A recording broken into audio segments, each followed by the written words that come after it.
विनय ने हाल ही में एक नई अत्याधुनिक स्मार्ट होम टेक्नोलॉजी खरीदी थी। ये घर पूरी तरह से एआई और स्मार्ट उपकरणों से नियंत्रित था। लाइट्स से लेकर थर्मोस्टेट और यहाँ तक कि दरवाजों की लॉकिंग सिस्टम भी आवाज से संचालित थे।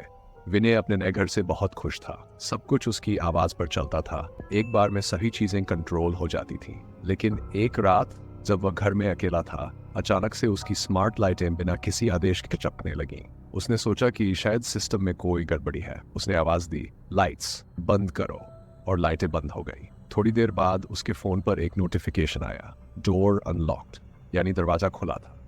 विनय ने थोड़ा घबराते हुए सोचा, मैंने तो दरवाजा बंद किया था। उसने फिर से आवाज दी, दरवाजा लॉक करो, और दरवाजे के लॉक होने की आवाज आई। लेकिन कुछ ही मिनट बाद फिर से नोटिफिकेशन आया, डोर अनलॉक्ड। विनय ने सिस्टम चेक किया, सब कुछ ठीक दिख रहा था।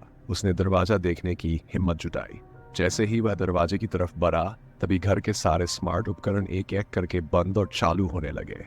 लाइट्स छपकने लगी, टीवी अपने आप चालू हो गया और स्पीकर से किसी की धीमी हंसी सुनाई देने लगी। विनय के रोंगटे खड़े हो गए। उसने अपने फोन से सिस्टम को शट डाउन करने की कोशिश की, लेकिन फोन की स्क्रीन अचानक काली हो गई और उस पर एक मैसेज लिखा हुआ आया, मैं यहाँ हूँ विनय। विनय के हाथ पांव ठंडे हो गए। वह समझ नहीं पा रहा था कि यह सब कैसे हो रहा है।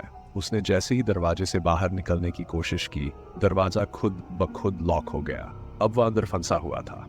स्पीकर से वही हंसी और जोर से गूंजने लगी, तुम मुझसे बच नहीं सकते।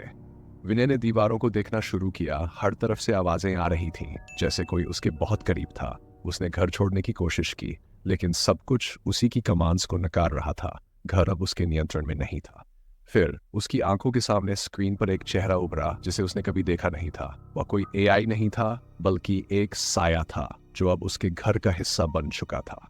और अब विनय को समझ में आया कि वह अब एक टेक्नोलॉजी से नहीं, बल्कि एक ऐसे भूत से लड़ रहा था जो उसके घर में समा चुका था। और वह घर अब कभी भी नॉर्मल नहीं होगा।